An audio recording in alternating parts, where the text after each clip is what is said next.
At first glance, the United Kingdom seems like a well-mapped, orderly place, but look a little closer and you'll find geography facts so contradictory that they'll make your brain hurt. From distances that make zero sense, to underground networks longer than entire countries, the UK's geography operates on its own twisted logic. So let's explore 11 insane geography facts about the UK that make no sense.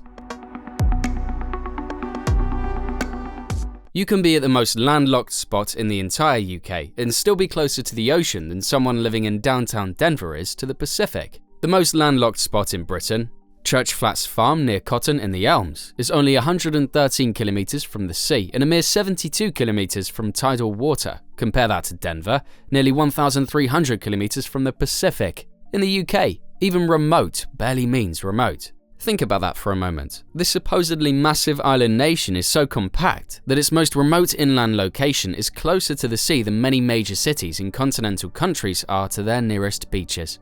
For comparison, people in Kansas live over 640 kilometers from any ocean, yet Brits call 113 kilometers the middle of nowhere. This perfectly demonstrates how the UK's geography creates the illusion of vastness when the entire country is essentially one giant coastal zone masquerading as a proper landmass. A desert in the UK. It sounds like the start of a bad joke, but Dungeness in Kent has been nicknamed exactly that. This strange corner of southern England is a vast, windswept expanse of shingle, so flat and barren it feels like you've stepped into another country entirely. The twist is that Dungeness actually gets more rain than London, so why does it look so dry? The answer lies beneath your feet. Billions of pebbles drain water so quickly that plants struggle to take root, leaving the land looking parched even after a downpour. Home to over 600 plant species and rare wildlife, it's technically not a desert at all, yet its stark, otherworldly scenery convinces visitors otherwise. The Met Office clarified in 2015 that it fails to qualify as a true desert. Annual rainfall and lack of extreme temperature swings disqualify it. Yet the nickname has stuck due to its surreal, barren geology. Stand there with the Channel wind in your face, and you'll understand why people insist it's the UK's desert, even if the science says otherwise. London's tube is about 400 kilometers long, longer than the entire width of countries like Belgium or the Netherlands, and despite being called underground, only 45% actually lies beneath the surface. That's a subway system that's more horizontal than subterranean, on a scale that makes countries look tiny. The fact that a single city's transit network physically exceeds the dimensions of sovereign nations perfectly captures how UK geography operates on completely different scales than logic would suggest. When your subway system is geographically larger than independent countries, you know you're dealing with something that defies common sense. Wales covers just around 20,800 square kilometers, yet its jagged, glacier-carved coast spans roughly 2,700 kilometers. That beats Florida's 2,170 kilometers of shoreline, despite Florida being nearly 7 times larger. It's like a doodle on a napkin having more edge than a continental state. How does a country you could drive across in a few hours end up with more coastal perimeter than Florida? The answer lies in Wales' impossibly convoluted shoreline, carved by glaciers into an infinity of bays, peninsulas, and inlets. If Wales were an independent state, it would rank 153rd globally by area, smaller than Israel but larger than Slovenia. The country is so geographically fragmented that it has more seaside per square kilometer than almost anywhere else on Earth. This creates the bizarre situation where Wales has significantly more coastal access than Florida, despite being a geographical speck by comparison. The Isle of Man, technically not part of the UK but sitting right in the middle of the Irish Sea, offers one of geography's most impossible viewing experiences. On a clear day from the island's highest peak, Snaefell, you can simultaneously see England, Scotland, Wales, and Ireland. Think about how ridiculous this is. You're standing on a rock in the sea looking at 4 separate countries, each with distinct governments and cultures, all within your field of vision. This creates a situation where you can literally point in 4 directions and indicate 4 different nations, as if someone crammed an entire continent's worth of political diversity into the space of a large lake. The longest theoretical line of sight in the British Isles stretches 232 kilometers from Merrick in Scotland to Snowdon in Wales. The fact that you can experience such a vast political and cultural diversity within a single panoramic view perfectly demonstrates how the UK compresses enormous complexity into ridiculously small spaces. Here's a geographical relationship that makes politics even more complicated. Northern Ireland's closest point to Scotland is just 19 kilometers across the North Channel, while the distance from Northern Ireland's northern coast to Cork in the Republic of Ireland is over 300 kilometers. This means Northern Ireland is literally closer to a different country than it is to the southern parts of its own island. The absurdity becomes even more apparent when you realise people in Northern Ireland can see Scotland on a clear day, while Southern Ireland might as well be in a different time zone given the travel distance required. This geographic reality creates a situation where the united island of Ireland is actually split by distances that make more sense politically than geographically. Northern Ireland's closest major city isn't Dublin or Cork, it's Glasgow.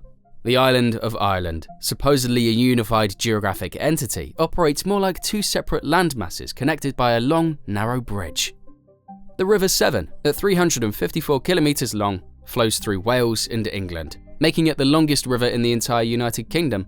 Here's what makes this geographically insane. Wales is the smallest mainland country in the UK, yet it somehow contains the source and a significant portion of Britain's longest waterway. The Severn is actually 8 kilometers longer than the Thames, despite the Thames being infinitely more famous and economically important.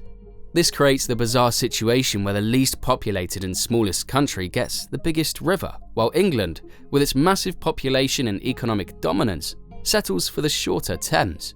It's like giving the smallest kid in class the biggest lunch while everyone else makes do with the smaller portions. The geographic irony becomes even more pronounced when you consider that Wales' second longest river, the Wye, at 215 kilometers, would rank 5th in the entire UK. Wales essentially hoarded Britain's longest rivers while occupying the smallest territory, creating a completely disproportionate distribution of freshwater resources. The Shetland Islands represent the UK's northernmost point at Outstack, at 60 degrees 51 minutes north, and their location creates one of the UK's most geographically absurd situations. These islands, which are part of Scotland and use the pound sterling, sit closer to Bergen, Norway, than they do to Edinburgh, Scotland's capital. The Shetlands are about 330 kilometers from Norway, but over 500 kilometers from Edinburgh and over 600 kilometers from London, making them far closer to Norway than their own capital. The islands experience nearly 19 hours of daylight in summer and barely 6 hours in winter, giving them a Nordic day-night cycle that has little in common with southern Britain's experience. Yet these Arctic-adjacent islands remain part of Scotland and the UK, existing as a northern outpost in territory that feels far more Scandinavian than British. The UK is home to over 4,000 castles, ruins, and fortified structures crammed into its relatively small landmass, creating a castle density that defies military logic. The UK covers 244,376 square kilometers, which means there's roughly one castle for every 61 square kilometers of UK territory. To put this into perspective, you could theoretically encounter a new castle every few kilometers during a countryside drive, as if medieval builders went completely overboard with fortress construction. Wales alone has over 600 castles in its 20,758 square kilometers, creating a fortification density that suggests the entire country was perpetually at war with itself. This concentration of defensive structures makes no economic or strategic sense. Few other regions in Europe felt the need to build castles with such aggressive frequency. The result is a landscape so saturated with medieval fortifications that castles become routine scenery rather than remarkable landmarks. The UK essentially turned castle building into an obsessive hobby, creating a geographic situation where you're never more than a short walk from someone's ancient attempt to keep their neighbours out. Scotland has over 30,000 freshwater lochs, and this creates a hydrological situation that makes no sense given the UK's size and population distribution. Scotland, with just 5.3 million people spread across 77,933 square kilometres, somehow hoarded the vast majority of the UK's freshwater resources, while the more populated southern regions make do with relatively few natural lakes. England, with nearly 11 times Scotland's population, has to share a comparatively tiny freshwater allocation. Loch Ness alone covers 56 square kilometres, and it's not even Scotland's largest loch. This geographic distribution creates the absurd situation where one of the least populated parts of the UK controls the most essential natural resource. Scotland essentially won the freshwater lottery, while everyone else got rationed. The UK isn't just one island, it's an archipelago of over 6,000 smaller islands scattered around the main land masses, yet most people in the UK would struggle to name even a handful beyond the obvious ones like the Isle of Wight or Anglesey. This creates the ultimate geographic contradiction. The UK is not actually a single island nation, but part of a massive archipelago masquerading as a simple landmass. The British Isles have a total area of 315,159 square kilometres, with a combined population of almost 72 million, spread across thousands of separate pieces of land. Some of these islands are inhabited by just a few dozen people, others are completely uninhabited, and many change size dramatically with the tides. The shortest commercial flight in the world operates between Westray and Papa Westray in Orkney, lasting just over a minute and covering 2.7 kilometres. The UK has managed to convince the world it's a straightforward island when it's actually an incredibly complex maritime maze of separate territories. So there you have it, the UK, a place where deserts exist, tundra survives, and coastlines make no sense at all. Geography here isn't just about maps, it's about constantly rewriting what you thought you knew. Makes you wonder, if this tiny island can pack in so much strangeness, what else might we be overlooking about the world? Thank you for watching, and we'll see you in the next video.